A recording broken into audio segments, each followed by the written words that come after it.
une entrée principale, une entrée pour l'accueil de jour spécialisée, le service santé, le SIAD, service de soins à domicile. Et il y a son entrée aussi indépendante et la partie administration, direction. Dans les étages, donc le premier niveau est à 60 lits USLD et les deux niveaux supérieurs ce sont les étages d'hébergement EHPAD.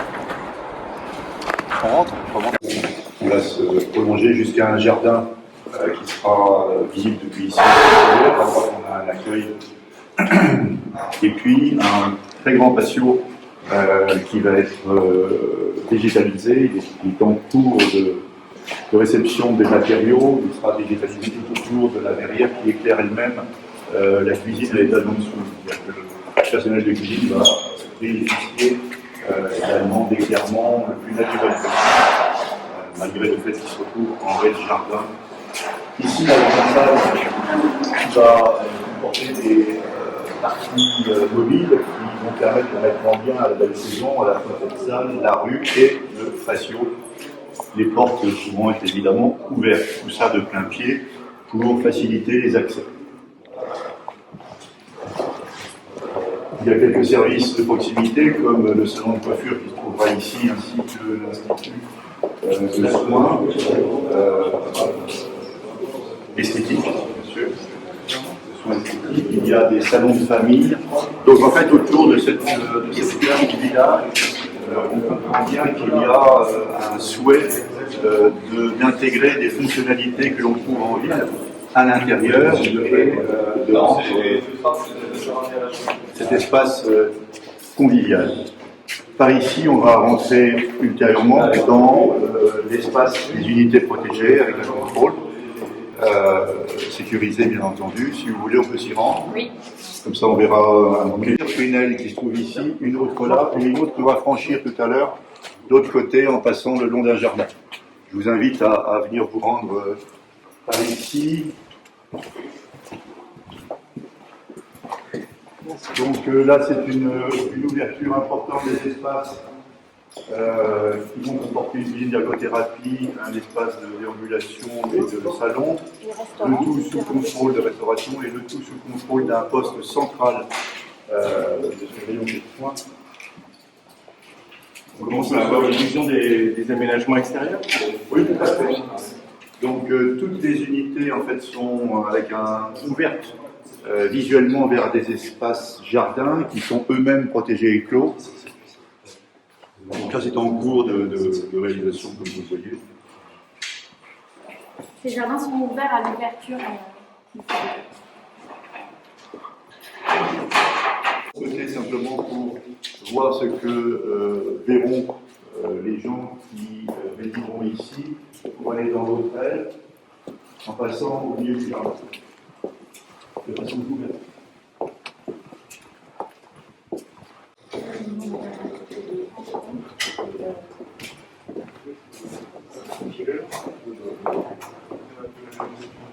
Donc voilà, là vous avez la vue du passage d'une des deux ailes vers la troisième, avec d'un côté un jardin qui est en cours de réalisation et ici un patio ouvert qui donne sur la grande salle que nous avons vue tout à l'heure, qui donne elle-même sur la rue, ainsi de suite. Donc vous voyez, il y a une espèce de grande continuité visuelle qui ouvre les horizons, voilà, qui ouvre les horizons des gens qui habiteront ici. Vous noterez au passage qu'il y a sur cette façade sud, orientée sud, des terrasses qui donneront elles-mêmes sur les salles à manger des étages. Donc on voit qu'on joue sur les transparents, sur les orientations, sur une ouverture effectivement vers l'extérieur.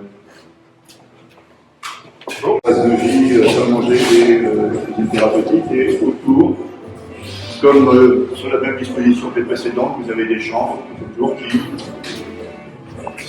s'organisent sur des espaces verts.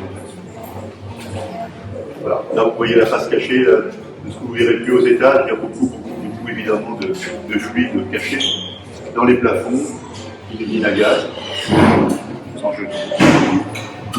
Sur la commune, sur la campagne, Absolument. L'autre porte, c'est ce que je dis.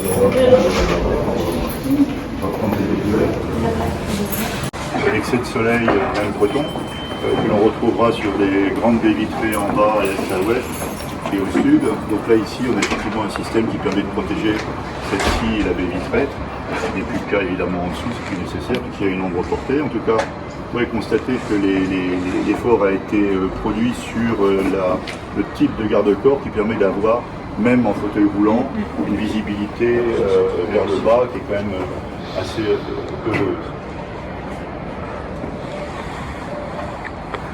Vous noterez qu'à chaque étage, en fait, il y a des sorties qui permettent effectivement aux résidents d'aller vers l'extérieur, que ce soit en pignon, en terrasse, centrale et autres, y compris sur des unités comme là-bas, donnant sur le salon des familles, il y a également des terrasses.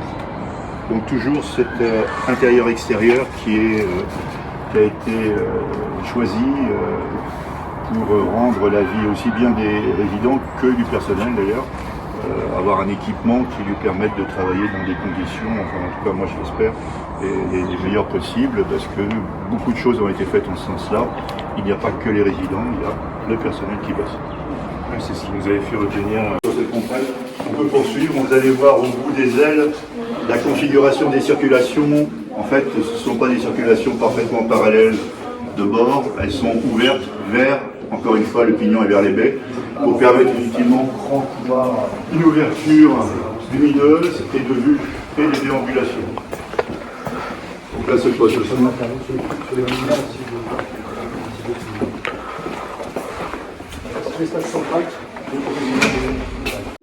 Ces circulations, partout où on a pu le faire, on ouvre également.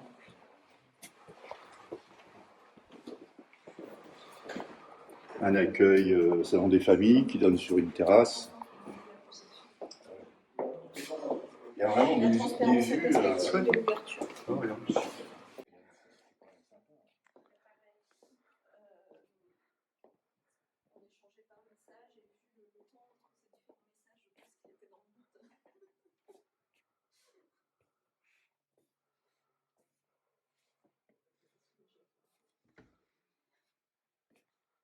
J'ai souhaité que les circulations non seulement soient effectivement des espaces ouverts vers l'extérieur et assez lumineux, mais qu'en plus il n'y ait pas ce qu'on peut retrouver dans certains lieux, c'est-à-dire une symétrie parfaite des circulations. Là vous noterez, si vous regardez maintenant, que d'un côté vous avez des revêtements qui sont d'une nature, de l'autre côté d'une autre. Ça se verra davantage quand tous les éclairages sont finis, mais il y a une dissymétrie également au niveau des éclairages, de telle sorte à ne pas rendre monotones les espaces dans lesquels les gens déambulent. Vous avez également des marqueurs au sol qui vont permettre effectivement aussi l'installation de points de repère et ainsi de suite. Donc voilà, il y a un souhait de rendre la vie évidemment pas monotone, y compris dans les configurations. Et faire rentrer aussi un peu l'extérieur à l'intérieur. C'est ça. Que les résidents puissent rester à leur étage et se trouvent aussi dans un peu la signalétique, l'esprit rude qui était souhaité par la direction et par les soignants. On soit dans un lieu de vie et d'hébergement et pas dans un hôpital. Si vous voulez voir une chambre, prenez n'importe laquelle. Théoriquement, elles ont un état type. On va retrouver un peu partout, avec une tête de lit chaleureuse, un lit qui peut s'installer, des fonctionnalités techniques, évidemment domestiques à proximité, une petite table de nuit, un placard qui comporte une partie panoramtique et évidemment des étagères. Un coin bureau. Alors, ici, il y a un coin bureau ici, une télévision en face pour ceux qui le souhaitent ou pas. D'autre part, quelques petites niches d'objets personnels. Ensuite, de ce qui peut être accroché sur les murs via une simèse pour ne pas perforer les murs. Ensuite, une salle d'eau avec une porte coulissante et une douche, un sanitaire pour lequel la bâton n'est pas encore posé mais ça viendra, et un plan vasque avec des étagères de toilettes et un miroir. Donc là, je ne sais pas si on a le jus encore là-dedans.